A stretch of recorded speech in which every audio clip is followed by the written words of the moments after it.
Hello learners, welcome to I learn पर आपका बहुत बहुत स्वागत है। खास तौर से हिंदी माध्यम के विद्यार्थियों के लिए अपना स्पेशल कोर्स संविधान चल रहा है।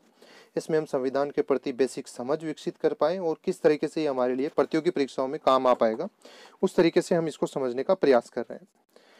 इस कोर्स में हम जो पहला चैप्टर था उसमें प्रस्तावना के बारे में विस्तार से जान चुके थे। आज अपना चैप्टर चल रहा है सेकेंड, इसका पहला एपिसोड है। इसमें हम जानेंगे आर्टिकल 1 से लेकर 4 के बारे में विस्तार से। चलिए शुरू करते हैं। आर्टिकल 1 को हम देखेंगे। आर्टिकल 1 में हम दो बातें इंपॉर्टेंट हैं जो कि विस्तार से देखेंगे।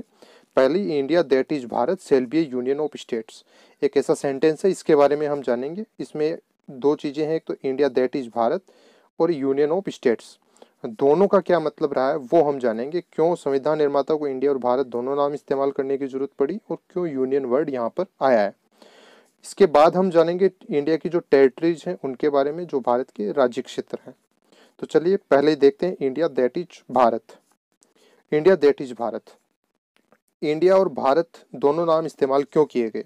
हुआ क्या, जब संविधान सभा इस पर कार्य कर रही थी तो दो आधार सामने आए, एक सांस्कृतिक आधार और एक वैश्विक आधार। सांस्कृतिक आधार पर तर्क दिया गया कि हमारा सांस्कृतिक आधार है, भारत नाम के साथ जुड़ा हुआ है, इसलिए देश का नाम भारत ही होना चाहिए। वैश्विक आधार में तीन तर्क निकल कर सामने आए। पहला था कि जो यूएनओ है उसमें हमारे देश को इंडिया के नाम से जाना जाता था, और दूसरा आया कि जो बहुत सारे देशों के साथ जो समझौते हैं उसमें देश का नाम इंडिया ही रहा है, क्योंकि हमारे ऊपर जो शासन था वो ब्रिटिश हुकूमत का था और उस टाइम जो नाम पॉपुलर था वो इंडिया ही रहा। तो इंटरनेशनल लेवल पर जो हमें पहचान भी मिली वो भी इंडिया के नाम से ही मिली। तो इन तीनों आधारों को जब देखा गया तो ये पक्ष भी काफी मजबूत था और सांस्कृतिक आधार भी रखना जरूरी था, और संविधान सभा वह हमेशा मध्यम मार्ग अपनाने में यकीन रखती थी। तो संविधान सभा ने क्या किया, India that is Bharat, India जो कि भारत है, दोनों नामों को संविधान के पहले अनुच्छेद में बराबर वरीयता दे दी गई। इसके बाद देखिए आता है union of states. Union of states को समझने से पहले हमें एक चीज समझनी होगी। दो सिस्टम प्रचलित थे संविधान निर्माताओं के सामने, एक तो फेडरल सिस्टम और एक है यूनिटरी सिस्टम। फेडरल सिस्टम में क्या होता है कि दो सरकारें कार्य करती है, एक केंद्र सरकार और एक स्थानीय सरकार, और दोनों के बीच जो है पावर जो है वो बांटी हुई रहती है। केंद्र सरकार और स्थानीय सरकार के मध्य शक्तियों का विभाजन, और शक्तियों का विभाजन मैक्सिमम ज्यादातर केसों में लिखित में होता है, तो लिखित संविधान यहाँ पर एक आवश्यक हो जाता है। तो एक तरीके से जो केंद्र सरकार है वह स्थानीय सरकार की जो पावर रहती है उसके बीच में हस्तक्षेप नहीं कर सकती। स्थानीय सरकार को आप राज्य सरकार से भी ले सकते हैं। तो अलग अलग इनका पावर डिस्ट्रीब्यूशन रहता है और दो सरकारें यहाँ पर होना आवश्यक है, कम से कम दो तो होती है। ठीक है, अब इसका एग्जाम्पल था यूएसए। यूएसए के अंदर ऐसा चल रहा था, यूएसए में फेडरल सिस्टम था। और अगला आता है यूनिटरी सिस्टम। यूनिटरी सिस्टम का उदाहरण तो था ब्रिटेन। लेकिन इसमें होता क्या है, देखिए एक ही सरकार होती है, केंद्र सरकार। केंद्र सरकार की मर्जी है, वो चाहे तो स्थानीय सरकारें गठित कर दे, ना चाहे तो ना करे, और गठित सरकारों को भंग भी कर सकती है। पावर डिस्ट्रीब्यूशन यहाँ पर रहता नहीं है। केंद्र सरकार है वह अपनी इच्छा के अनुसार स्थानीय सरकार को पावर दे सकते हैं, जितना चाहे पावर दे सकते हैं, क्योंकि गठन भी वह खुद ही करती है। और यहाँ पर जो लिखित संविधान है वह आवश्यक भी नहीं है, ब्रिटेन में कोई लिखित संविधान नहीं है। तो दोनों सिस्टम में से कौन सा सिस्टम है वह भारत अपनाए, यह चुनौती संविधान निर्माताओं के सामने थी। तो संविधान निर्माताओं ने समझा कि जो भारत है उसका एकीकरण हो रहा था, बहुत सारी देसी रियासतें मिल रही थी, बहुत सारे जो ब्रिटिश प्रांत है वो मिल रहे थे। तो हुआ क्या, अल्टीमेटली फेडरल सिस्टम ही था वो फिट बैठ रहा था। लेकिन चुनौतियां भी बहुत पड़ी थी, क्योंकि रियासतों की संख्या बहुत ज्यादा थी। अगर फेडरल सिस्टम को अपना लिया, पावर डिस्ट्रीब्यूशन रही, तो कल को टकराव की स्थितियां बहुत ज्यादा हो सकती है। लेकिन पहले तो तय किया संविधान निर्माताओं ने कि फेडरल सिस्टम को अपनाया जाना ही एक उचित मार्ग है। तो फेडरल सिस्टम भारत की शासन व्यवस्था के लिए अपनाना तय हो गया। इसके बाद देखिए यूनियन शब्द का इस्तेमाल क्यों किया गया, इसके पीछे क्या कारण थे। इसके पीछे कारण ये थे कि चुनौती ये थी कि जो देसी रियासतें हैं उनके अंदर टकराव ना हो जाए, बहुत सारे जो प्रांत हैं उनके अंदर टकराव ना रहने लग जाए। तो इसलिए यहाँ पर तय कर दिया गया कि जो भारत है उसमें विभिन्न राज्यों के मध्य किसी समझौते का परिणाम नहीं है, यानी कि किसी समझौते का परिणाम नहीं है भारत, जो कि यूएसए से अलग करता है अपने को। यूएसए का फेडरल सिस्टम और इंडिया का फेडरल सिस्टम अलग है, इन दो कारणों से। दूसरा है, किसी भी राज्य को भारत संघ से पृथक होने का अधिकार नहीं है। ना ही तो कोई राज्य भारत से अलग हो सकता है और ना ही दोनों के मध्य कोई समझौता हुआ है। और एकता दिखाने के लिए शब्द लाया गया काम में, यूनियन। एक देखिए, डॉक्टर अंबेडकर ने इस संबंध में एक संविधान सभा में एक तर्क दिया था कि अमेरिकियों को यह सिद्ध करने के लिए गृह युद्ध छेड़ना पड़ा था कि राज्यों को फेडरेशन से अलग होने का कोई अधिकार नहीं, उनका फेडरेशन अविनाशी है। अमेरिका के अंदर गृह युद्ध की स्थिति उत्पन्न हुई क्योंकि जो अमेरिका का फेडरेशन है उसके अंदर स्टार्टिंग के अंदर ये था कि राज्य है वह चाहे तो अलग हो सकता है, क्योंकि वहाँ जो फेडरेशन बना है वह राज्यों के समझौते के आधार पर बना है। लेकिन भारत में यह ऐसा नहीं है, किसी समझौते का परिणाम नहीं है।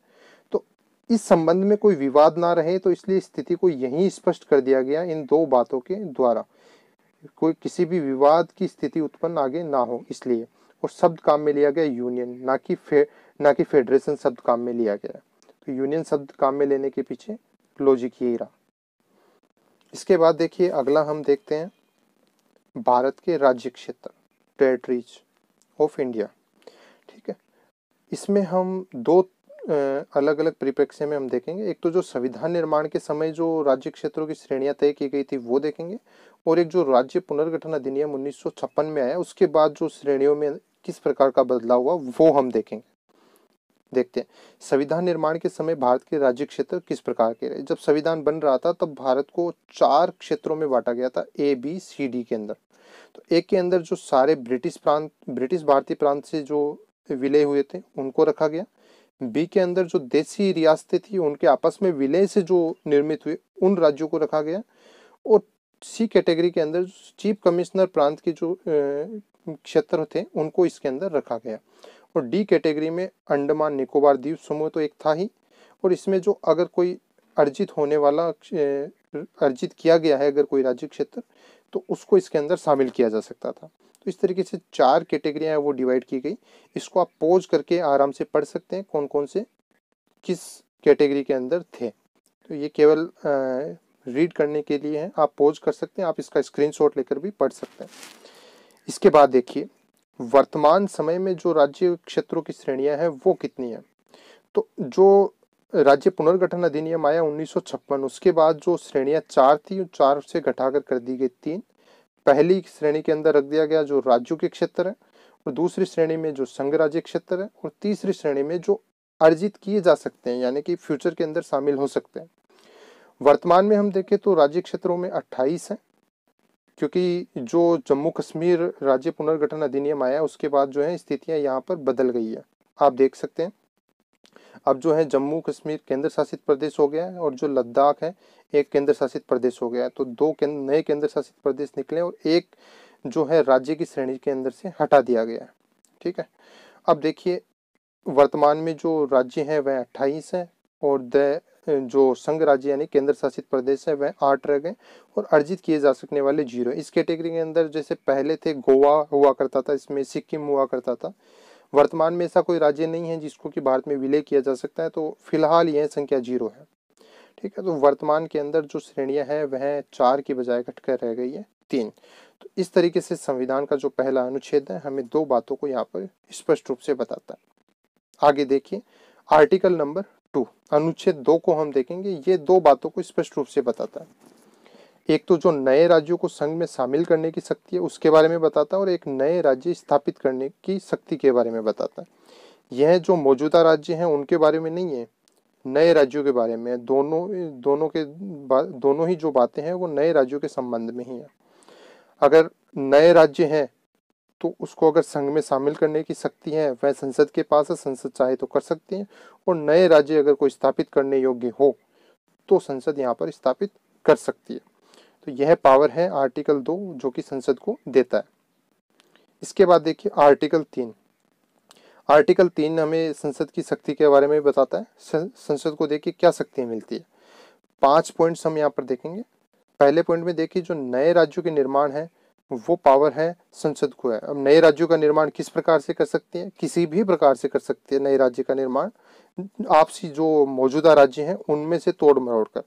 देखिए पहला देखिए किसी भी राज्य से उसका राज्य क्षेत्र अलग करके कर सकती है, 2 या अधिक राज्यों के भागों को मिलाकर कर सकती है, राज्यों को मिलाकर एक कर सकती है, 2 से ज्यादा, या फिर जो राज्य हैं उनके भागों को मिलाकर कर सकती है। और किसी राज्य क्षेत्र को किसी राज्य के भाग के साथ मिलाकर नए राज्य का निर्माण कर सकती है। तो नए राज्य का निर्माण इन तरीकों से किया जा सकता है। अगली पावर क्या मिलती है संसद को? किसी भी राज्य का क्षेत्र बढ़ा सकती है। अगर राज्य के क्षेत्र को बढ़ाना है तो बढ़ा सकती है, राज्य क्षेत्र को घटाना है तो घटा भी सकती है, और सीमाओं के अंदर कुछ बदलाव करना है तो संसद कर सकती है। और किसी भी राज्य का नाम परिवर्तन करने की पावर है वह भी संसद के पास है। तो आर्टिकल 3 ये 5 पावर हमारी संसद को प्रोवाइड करता है। इसके बाद देखिए जो आर्टिकल 3 है अपना, जिसमें संसद को शक्ति मिली हुई है, उसकी प्रोसेस क्या होगी, किस तरीके से इसको इम्प्लीमेंट किया जाएगा वो हम देखेंगे। इम्प्लीमेंट करने के लिए क्या होगा, जो विधेयक है वह सीधा संसद में नहीं आ सकता। संसद में डायरेक्टली विधेयक पेश नहीं किया जा सकता। राज्य पुनर्गठन हो या राज्य का नाम परिवर्तन हो या राज्य की सीमाओं के अंदर कुछ बदलाव हो, उससे रिलेटेड जो विधेयक है वो संसद क्या करेगी, सबसे पहला स्टेप संसद भेजेगी किसके पास? राष्ट्रपति के पास। राष्ट्रपति उसके ऊपर क्या करेगा, विचार जानने के लिए वह विधेयक भेजेगा राज्य विधानमंडल को। राज्य विधानमंडल के अंदर भेजने का प्रावधान पहले नहीं था, यह 5वें संविधान संशोधन के द्वारा ऐड किया गया है। तो अब क्या यह कंपलसरी हो गया है कि विचार जानने के लिए राज्य विधानमंडल के पास राष्ट्रपति उस विधेयक को भेजेगा। राज्य विधानमंडल के पास जैसे ही विधेयक भेजता है तो एक टाइम लिमिट तय कर सकता है, और राष्ट्रपति चाहे तो वह टाइम लिमिट बढ़ा भी सकता है, वह राष्ट्रपति के ऊपर निर्भर रहता है। राज्य विधानमंडल अपना विचार है वह राष्ट्रपति के पास भेजेगी स्टेप 3 के अंदर। और अगर विद इन टाइम लिमिट अगर राज्य विधानमंडल जो है अपना विचार राष्ट्रपति के समक्ष नहीं भेजती है तो राष्ट्रपति डायरेक्टली भी संसद को वो विधेयक प्रस्तुत करने की अनुमति दे सकता है। लेकिन अगर जैसे राज्य विधानमंडल ने अपना विचार प्रस्तुत कर दिया, विचार प्रस्तुत करने के बाद जो राष्ट्रपति स्टेप 4 के अंदर संसद के अंदर उस विधेयक को पेश करने की अनुमति दे देता है। तो इस तरीके से संसद के अंदर यह विधेयक आता है।